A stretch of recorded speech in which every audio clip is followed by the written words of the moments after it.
Thanks, Ollie. Hi, I'm Chris. I'll do a quick introduction into myself while Ollie brings up some slides. So I'm Chris, and I'm probably, you can most closely resemble a technical product manager. So I lead a little small team in the CORA future initiatives with NatWest.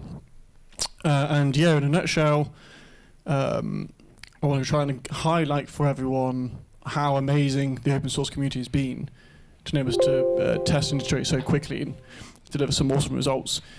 So before I talk about ourselves, I just want to kind of get a gauge of understanding in the NLP space. So if I say the word transformer, who thinks of this? Hands up. Okay, great. So I'll try and use simpler language, but I will probably fall into bad habits and old habits. So do please just stop me and go, what does nutterance mean, Chris? And I'll alliterate. So really quickly, what is CORA? CORA is the NatWest's digital assistant, and yes, it is a chatbot built in IBM Watson, and its primary purpose is to try and help customers navigate, get to the right products, answer FAQs type questions. Everyone clear on that? Everyone not know what chatbot is? Cool. Yeah, and so far, CORA's doing a pretty good job. We've hit 11 million conversations last year. It's one of the most used in Europe, and probably one of the higher performing ones too in terms of intelligence. Don't compare us against America or the East though, because we're getting trashed. But yeah, and 50% of all conversations are contained. Contained is our metric for has CORA handled that conversation without human intervention. So when we have designed a conversational journey, it does pretty well. However, as with all chatbots, we're kind of facing some common challenges. One, not scalable. So what I mean by that is CORA is just one big logic tree, right? So you can kind of expect a linear growth. The amount of intelligence or the amount of journeys CORA is going to be able to be capable of will be directly correlated to how much time you want to spend on building that logic tree. I've got like a nice diagram in a minute. It is robotic and button-based. Did you mean this? Yes, no. It's not really that kind of human-like interaction that we all essentially crave for.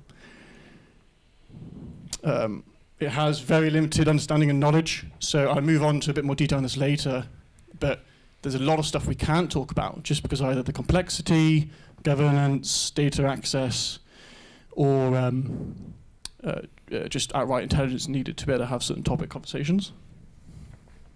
And yeah, not intelligent. When we have a conversation with a human, we can skip questions because you can kind of infer what the person's talking about. It's easy to clarify, and it's easy for us to personalize our experience with someone else because we're able to use and infer on information. And again, I'll touch on more on that in a second. And this is an issue in a nutshell. We use Watson, so a customer types in a sentence, it goes through the NLU, the natural language understanding layer. So this is just a classifier. So Watson's trained to ask, we train Watson what is the most likely intent of the customer. So the customer's here to ask about a mortgage. And then it hits just one, I think last I checked was 13,000 nodes. So we have to manage, we're about a team of 120, and we manage 13,000 kind of key nodes where we can take the customer. And this is not even a fair example, because each node has like entity catches, slot filling catches, kind of variables, rules, API integrations. So to no surprise, we're kind of going, shit, we can't really do we're really struggling to kind of scale here. So that's where hopefully machine learning comes in to come save the day, right? So when I first joined the team a year and a half-ish ago, one of the first questions or tasks I was set out to do because of my background was go find what other competitors are doing, go find what's happening in the industry, and that will help inform what our strategy is in terms of how do we solve these problems for NatWest and for CORA. And the AI space and the NLP space, natural language processing specifically, is kind of going through an absolutely mental development cycle at the moment. There's this new evolution of technologies called transformers, not Optimus Prime, sadly, to help us do our jobs for us. Transformers are a new type of technology that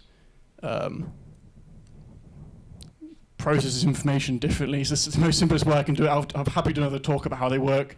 But they're a massive leap into how intelligent these models can be.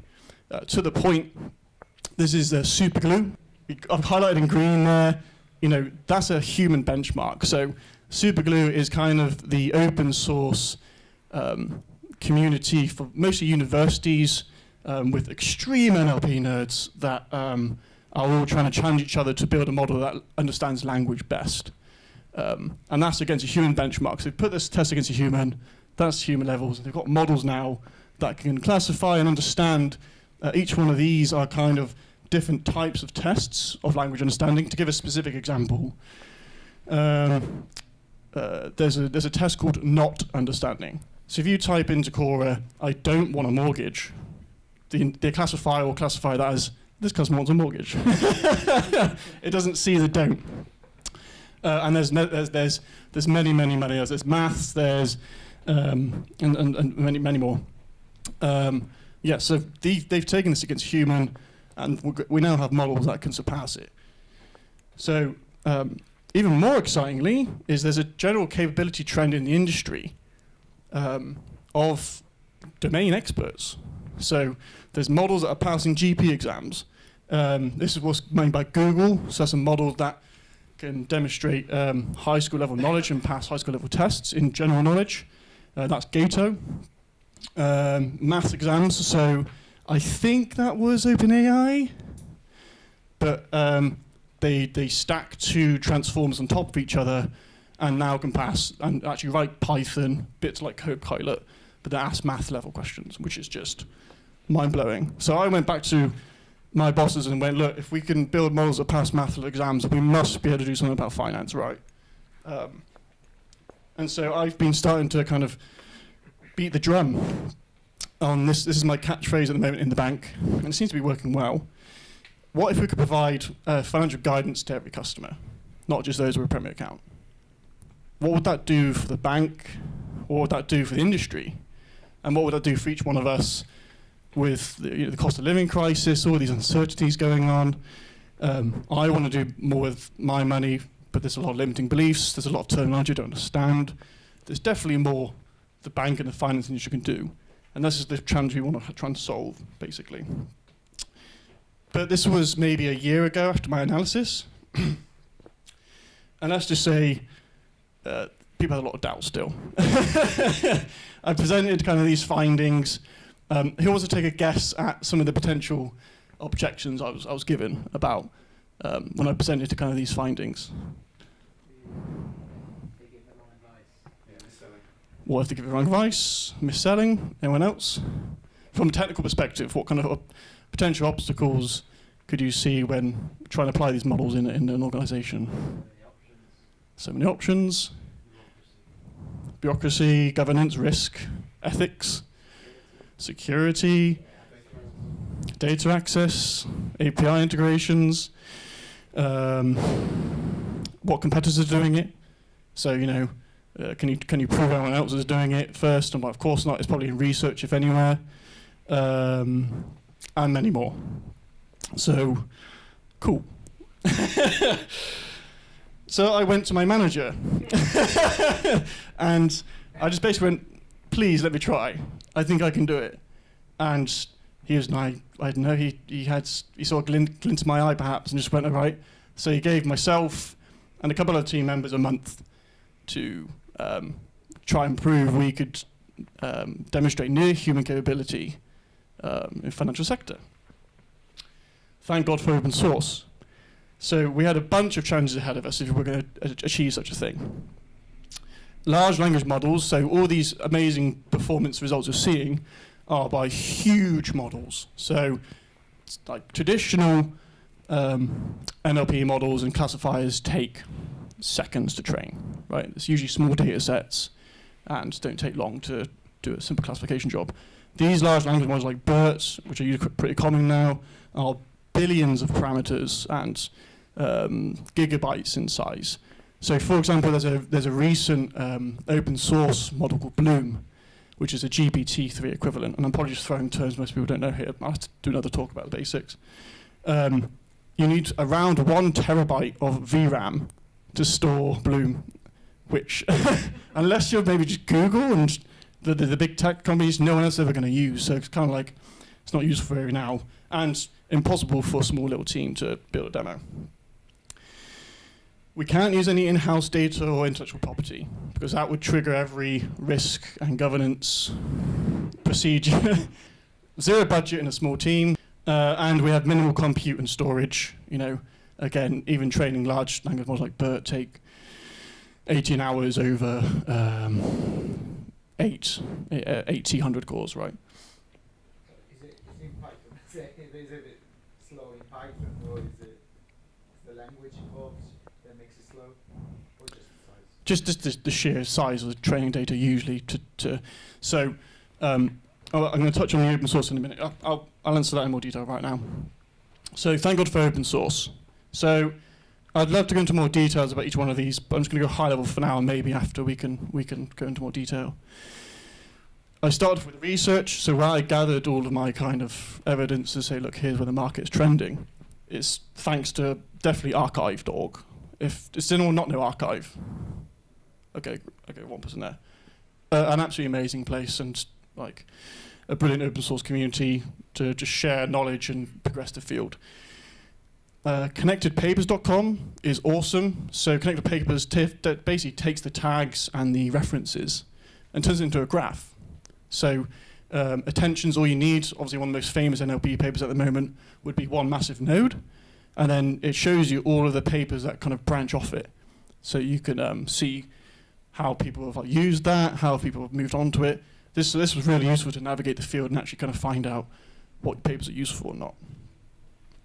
Data sets, Squad 2, MultiWAS, Hint 3, Reddit. Yes, Reddit. And when people propose we should use Reddit for our model in the bank, you're joking, right? But no.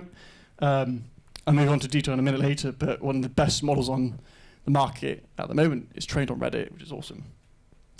Models, Hugging Face. Anyone not heard of Hugging Face? Okay. Hugging Face is like the community at the moment, and it's a fantastic place where you can just import all of these latest NLP models, including ones that have been fine-tuned. And this is what we used. So, you know, and I'll go into a specific example in a minute. Expert, Bloom, and free tools. So, to be truthful, not the whole POC wasn't completely open source. We used free subscriptions to MongoDB, Streamlit, which is an amazing front end, Flask, GitHub, and SDKs to get it moving. You would never think being in a bank that would like try and use all the cheapest tools possible, right? You think we'd have budget somewhere. And on my research along the way, I kind of found 3 common factors, right? So all these amazing models we've been seeing in the high performance had 3 common factors: transformers, knowledge graphs, and multi-bot architecture. And sadly, later in the talk, I have to go a bit ambiguous about what we did to achieve our near-human model, because that became IP. So I can't talk about one thing specifically, but the clue is multi-bot architecture, for sure.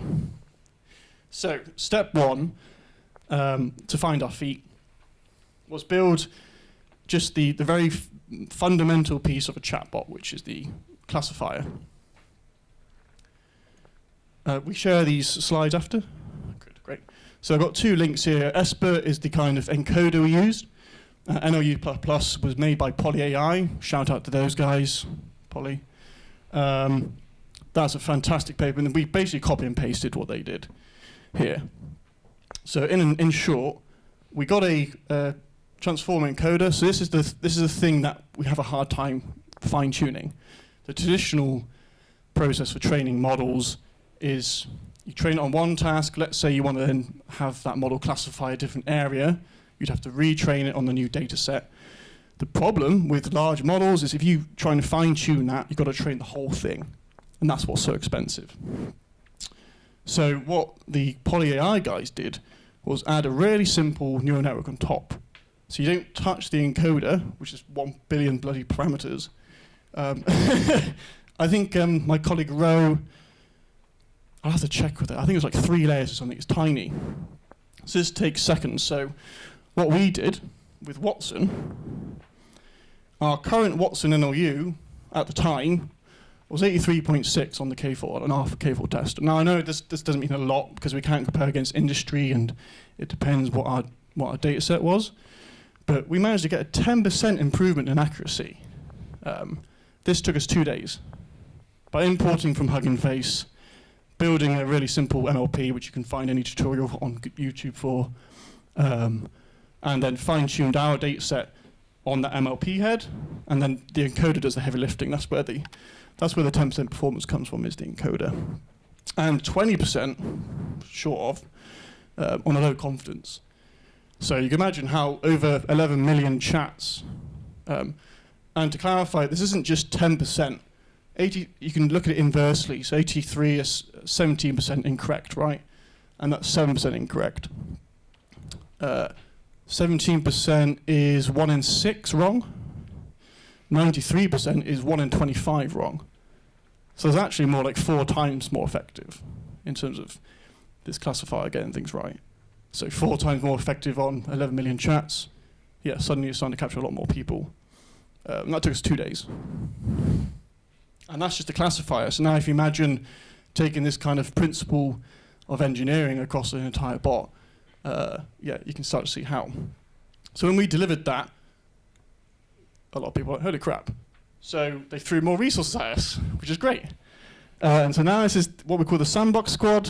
So we had to build a whole separate environment that was protected, so we didn't touch the rest of the bank. That prevented all of the risk and governance issues. Ro, Aj, Tim, Alex, Adelia, shout out to you all. So this is the team at the moment and expanding quickly. And this is sadly where I have to go a bit ambiguous about how we built the bot beyond here. So our goal at the moment is to build a scalable, fluid and conversational agent. I'm going to explain infinite triage space because this is probably one of the more fascinating areas of chatbots. Infinite triage space is a really complex way of saying, playing the game of 20 questions. Does anyone not know the game of 20 questions? Cool. So in the game of 20 questions, you can go from infinite or very, very large possibility space down to certainty. The game of 20 questions can get there, predict your answer, your guess, 80% of the time in 20 questions, and in 25 questions, can guess what you're thinking 98% of the time. Point being, if you remove or if you add like data into that model, like customer information, customer name, last reason of call, suddenly you don't need to ask 20 questions. You can probably start inferring what they want in 3. And that's kind of one of the powerful things we did with this model. So we want to be able to infer on an infinite space. We want to be able to understand and empathize with the person, ingest historical context, and use customer data to improve the journey. That was graph cause knowledge graph, and it's no coincidence that looks more like a human brain than our logic tree earlier. And we've been analyzing our own graphs, and it looks something similar. So onto open source specifically. The biggest benefits we found of open source was the power to test without governance and risk, which was phenomenal. It just, and hopefully this trend continues and organizations can move faster thanks to not having to worry about all of that. And that enabled us to experiment locally, which normally you couldn't because of the whole array of issues. And what's next for us?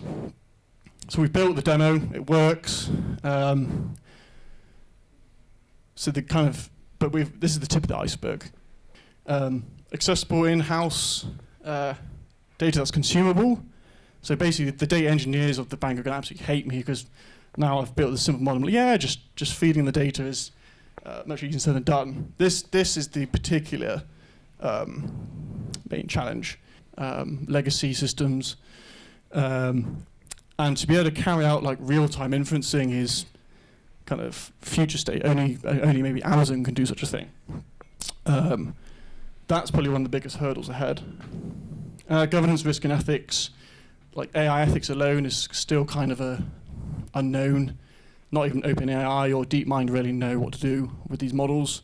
So we have to find a way to balance bringing value and benefit to the customer while making sure the FCA and ICO don't fine us to the ground. And most interestingly, in my ask to the open source community, is open source gaps. So data sets. One thing we're really surprised by, and I started out with the assumption of, yeah, there'll be a finance data set we could start with. The closest one on the market right now is Hint3 or NLUs++, right? But again, they're just kind of basic classification. What I was expecting was like an open source data set that was more finance general knowledge. So if you look at the superglue tests, they're not just like language understanding capability, they're also like quite common FAQ or Q&A tests. GPT-3 is trained on basically the internet, so it can answer any kind of general Q&A. But absolutely nothing. There's absolutely nothing on the open source. So I get it. Some questions like, what's the interest rate on your credit card? Can't be open source because, anyone want to guess?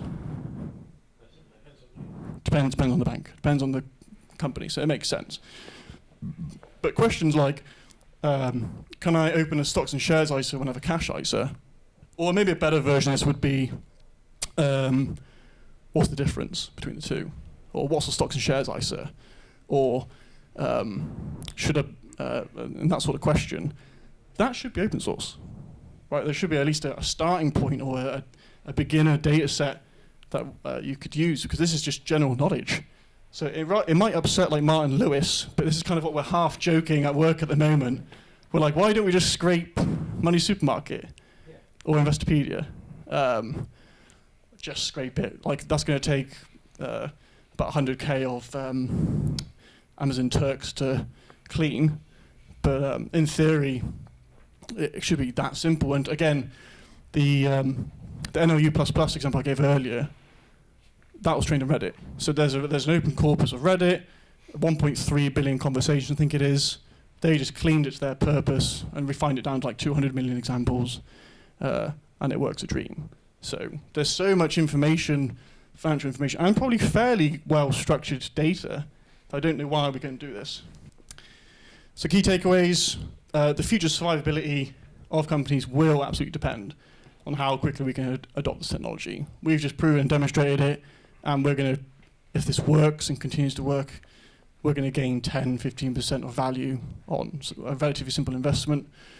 The open source community and Hugging Face, if you haven't explored already, definitely do. It's absolutely phenomenal. And there's definitely some easy wins in the open source space that we could leverage. And that's the end of my talk. Thanks.